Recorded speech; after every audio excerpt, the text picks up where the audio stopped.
Hello, my name is Todd Bethel, and this is some feedback on the Harbor Freight router speed control. First off, it shouldn't be called a router speed control. They should just call it a universal motor or lamp speed control, because I don't even own a router, and that's what I use it for. I use it for fans. I use it for infrared lights that are on the turkey cage on cold nights, for example.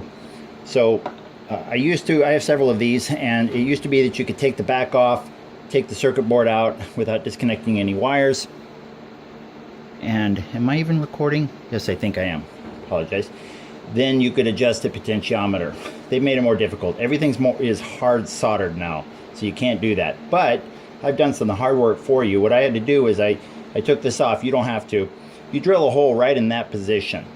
But what I did is I had to take this off, take this nut off, peel the sticker back, cut a much larger flap that I could open up, see where the potentiometer was, and then make my adjustment. So now you can just do it that way. I suggest you do it while the power's off. You really only need a quarter turn or an eighth of a turn to the left. So excuse me. This is a typical example of what I might need to slow down more than what it was allowing me to do. Here's at high speed, and then slowing down. That's as low as it would go.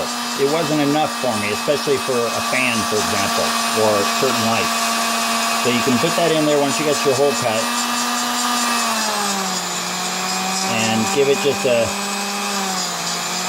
eighth of a turn. Sorry, I'm not getting my screwdriver in the slot here.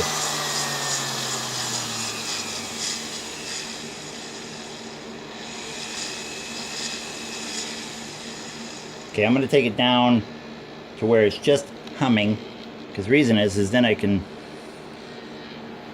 adjust that up, and I have much greater range of control, like that. Take this out. So that's much better. That's the way it should be. So Harbor Freight, please listen to your customers and make that rheostat accessible.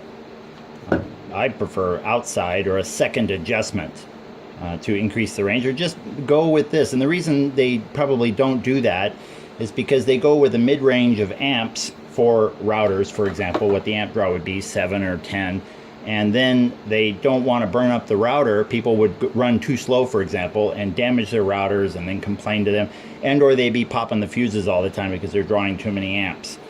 So I guess from that perspective I understand why the vendor did it, but they should have made the rheostat more accessible for more sophisticated customers who need that extra range to slow this thing down even more. So there you go. Put that hole exactly in that position, put your screwdriver in there, quarter turn, and you're good to go.